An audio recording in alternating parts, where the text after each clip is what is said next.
বিটি নিউজ অ্যালার্টের আরও একটি সংবাদ সংযোগে আপনাদেরকে স্বাগতম।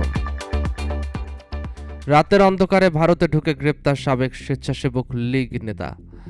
গোপনে রাতের অন্ধকারে ভারতের পশ্চিমবঙ্গে ঢুকে গ্রেপ্তার হয়েছেন পাবনা জেলা পরিষদ প্যানেল চেয়ারম্যান ও স্থানীয় স্বেচ্ছাসেবক লীগের সাবেক নেতা মোহাম্মদ নজরুল ইসলাম সোহেল। গত সোমবার 7 জুলাই গভীর রাতে মুর্শিদাবাদ জেলার রানীতলা থানার পুলিশ হরিরামপুর ঘাট সংলগ্ন এলাকা থেকে তাকে গ্রেপ্তার করা হয়।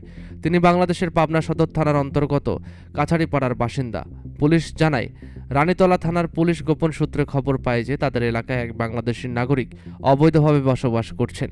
সেই খবরের সূত্র ধরেই থানার ভারপ্রাপ্ত কর্মকর্তা অজিত ঘোষের নেতৃত্বে পুলিশের একটি দল অভিযান চালিয়ে নজরুল ইসলামকে আটক করে। এরপর তাকে থানায় এনে জিজ্ঞাসাবাদ করা হয়। প্রাথমিক জিজ্ঞাসাবাদে নজরুল ইসলাম দাবি করেন, বাংলাদেশের সম্প্রতি অভ্যুত্থানের পর চরম প্রতিহিংসার শিকার হচ্ছেন তিনি। আওয়ামী লীগ সরকারের পতনের পর থেকে তার উপর নিপীড়ন হামলা হয়েছে এবং তার ঘরবাড়ি ভাঙচুর করা হয়েছে, এমনকি প্রাণনাশের হুমকি পর্যন্ত পেয়েছেন তিনি। নজরুল ইসলাম পুলিশকে বলেন, আমি এলাকায় থাকলে মেরে ফেলা হতো। শেখ হাসিনা যেহেতু ভারতে আশ্রয় নিয়েছেন, আমিও সেই পথেই এসেছি নিজের প্রাণ বাঁচাতে। আমার গোপন অনুপ্রবেশের মূল উদ্দেশ্য রাজনৈতিক আশ্রয়।